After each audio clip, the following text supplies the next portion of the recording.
You've built a big new ride for your park, it's ready to go, you're in test mode, and disaster, it's crashed.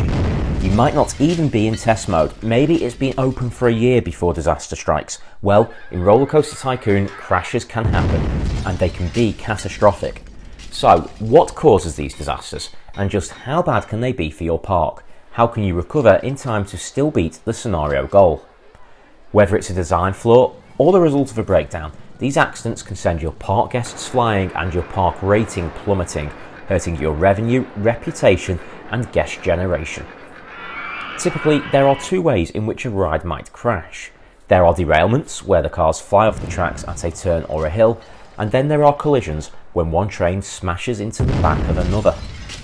Let's look at derailments first, starting with trains derailing on hills. These fixes are simple.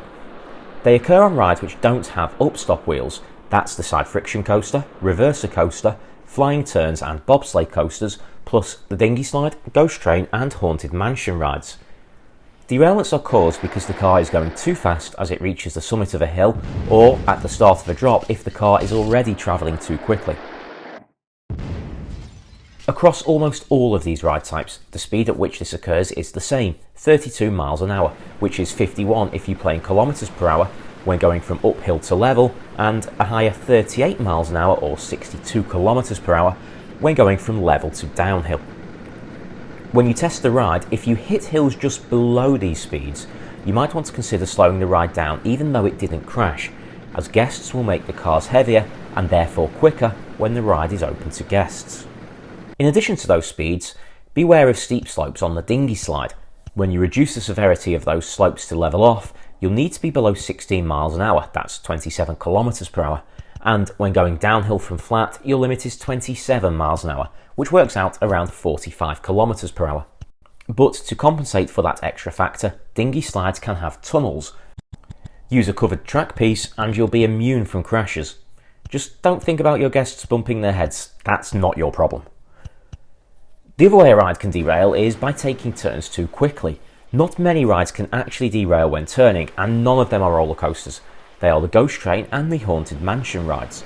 Keep speeds below 15 miles per hour, that's 24 if you play in kilometers for small turns, and 18 miles an hour, 30 kilometers an hour for wider turns. The point of these rides isn't to go quickly, but if you do have some big drops, be wary of both these figures and the ones I mentioned for hills. The final way rides might crash is by having trains go into each other at high speed, which can happen on any coaster type. There are two ways this can happen. The first you will probably pick up in testing, which is if a train doesn't make it to the top of an incline, thus reversing back down the track into the path of an oncoming train. This can also happen if your ride is subject to a safety cutout. That might prevent chain lift hills from working, sending trains into reverse. The second is if your station brakes fail. If this happens while a train is sat at the station and another then arrives at high speed while the brakes have failed, well, it won't stop and it will smash into the back of the stationary train.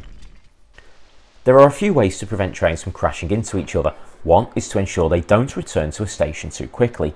If they are going slow enough, they'll just knock into each other without crashing.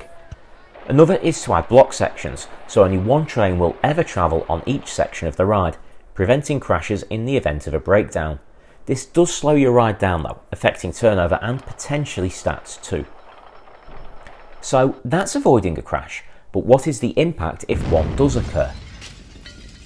Well, first off, the ride will be immediately closed, which means your queue line will empty, but that will be the least of your worries. Any guests who were on the crash train will die. That will hit your park rating by 25 for every deceased guest and an extra 200 points for each vehicle that crashes. Those dead guests are, of course, also removed from your guest count. Now, some players like to deliberately drown guests in order to generate new guests with pockets full of cash.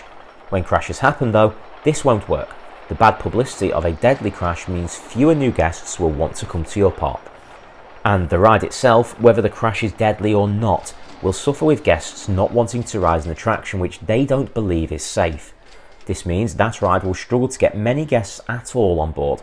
And this lasts for 4 in-game months until the guests seem to forget a crash ever happened. So, if you're really invested in that ride and don't have time left in the scenario, Waiting 4 months will allow your ride to return to normal levels of popularity and profit. Just make sure you've done everything you can to avoid it crashing again.